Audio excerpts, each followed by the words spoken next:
Direct selling industry का future क्या है? इस बिजनेस की सच्चाई क्या है? लोग इस बिजनेस के बारे में बताने से क्यों कतराते हैं? लोग इस बिजनेस में काम करना क्यों नहीं चाहते हैं? क्यों डायरेक्ट सेलिंग बिजनेस में इतनी नेगेटिविटी है? क्या है इसकी वजह? डायरेक्ट सेलिंग बिजनेस आने वाले वक्त का सबसे बड़ा बिजनेस है। क्यों?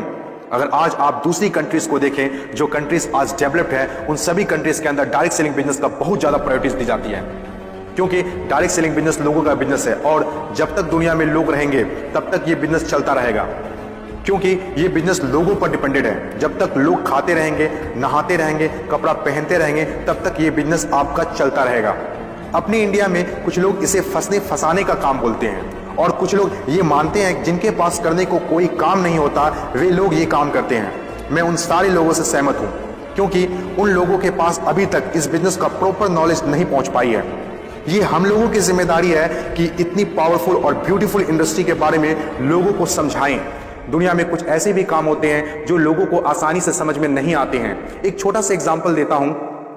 हम लोग दिन भर फेसबुक, व्हाट्सएप और यूट्यूब कितना यूज करते हैं और इसके लिए आपसे एक भी पैसा नहीं लिया जाता है। तो जरा सोचिए उनकी कमाई कैसे होती होगी, जबकि फेसबुक दुनिया के टॉप 10 बिजनेस में आता है कमाई के मामले में। कुछ लोग सोचते हैं अगर फेसबुक जब हमसे पैसा नहीं लेता है तो कमाता कैसे होगा। कुछ लोग सोचते हैं पता नहीं कमाता भी होगा कि नहीं। कुछ लोग कहते हैं जो डाटा हम लोग यूज करते हैं उससे कमाता है।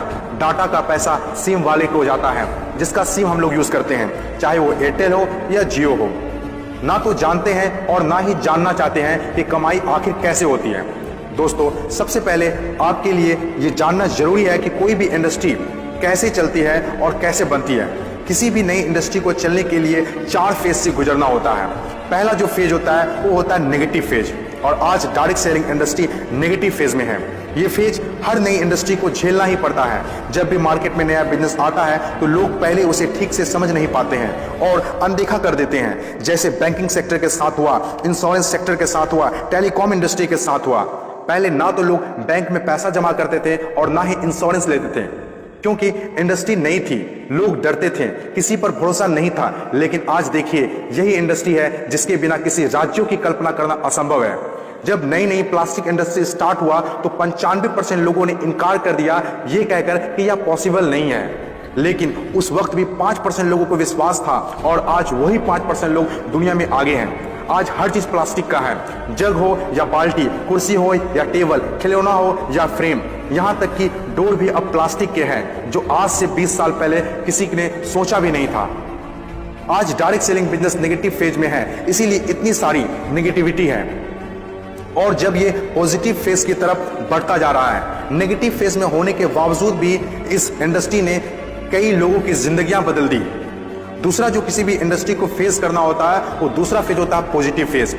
ये वो टाइम होता है जब लोगों का इंडस्ट्री के ऊपर ट्रस्ट बढ़ने लगता है, क्योंकि वे आसपास में रिजल्ट देख रहे होते हैं। और जो लोग उस वक्त डायरेक्ट सेलिंग बिजनेस में दिलचस्पी नहीं दिखा रहे होते हैं, अनदेखा कर रहे होते हैं, वे रिजल्ट देखने के बाद दिलचस्पी लेने लगते हैं और आपका काफिला और बढ़ने लगता है, रिजल्ट और बढ़ने लगता है, दिलचस्पी और भी लोगों में बढ़ने लगती है, जैसे बैंकिंग इंडस्ट्री और इंश्योरेंस इंडस्ट्री के साथ हुआ था।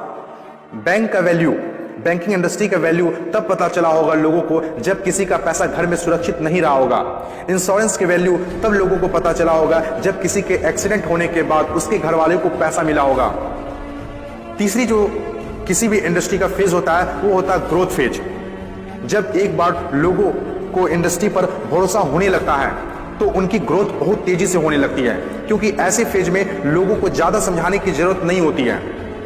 और जब तक कोई कंपनी ग्रोथ फेज में नहीं आती है तब तक लोग उसके साथ जुड़ना पसंद नहीं करते हैं, और जैसे कंपनी ग्रोथ फेज में एंटर करती है तो लोग उसके साथ ऑटोमेटिक जुड़ना और काम करना स्टार्ट कर देते हैं। चौथी और आखिरी फेज हर इंडस्ट्री को इससे गुजरना ही होता है, कंपटीशन फेज। हर एक इंडस्ट्री के अंदर एक वक्त ऐसा आता है जब कंपटीशन बढ़ने लगता है। इंडस्ट्री और कंपनीज की ग्रोथ को देखकर ज्यादातर लोग कंपनी के साथ जुड़ना और काम करना शुरू कर देते हैं। ज्यादातर लोग ज्यादा प्रॉफिट के चक्कर में कंपटीशन होने लगता है, फिर चाहे कोई सेक्टर हो, बैंकिंग सेक्टर हो, टेलीकॉम सेक्टर हो या ऑनलाइन शॉपिंग हो। आज के टाइम पर हर सेक्टर में हाई लेवल कंपटीशन है। ये टाइम हम सब के लिए बेस्ट टाइम है इस इंडस्ट्री को जानने के लिए, समझने के लिए और इसे करने के लिए। According to FICCI, direct selling industry का मार्केट साइज 6000 करोड़ आंका गया है। आज तक जितना हुआ है उसको देखते हुए फिक्की ने डिक्लेयर किया है कि डायरेक्ट सेलिंग बिजनेस 2020 से 25 तक 645 अरब तक की हो जाएगी। आपको इस बात को जानना बहुत जरूरी है कि अमेरिका, ऑस्ट्रेलिया, चीन, जापान, कोरिया और सिंगापुर जैसे बहुत बड़ी बड़ी डेवलप कंट्रीज ने डायरेक्ट सेलिंग बिजनेस को बहुत हद तक अपना लिया है और वहां के सिटीजन भी बहुत जागरूक हैं। बदलाव के बिना तरक्की नहीं की जा सकती है और जो लोग अपने सोचने का तरीका नहीं बदल पाते हैं वे लोग अपनी जिंदगी में कुछ भी नहीं बदल पाते हैं। नोकिया, कोडेक जैसी बड़ी बड़ी कंपनियां चलाने वाले लोग भी अपने सोचने का तरीका नहीं बदल पाए, इसीलिए अपनी शानदार शुरुआत के बाद भी वो वक्त के साथ इतिहास के हिस्सा बन गए। इन तमाम बातों में से मैं एक बात बताना चाहता हूं, बदलाव ही प्रकृति का नियम है।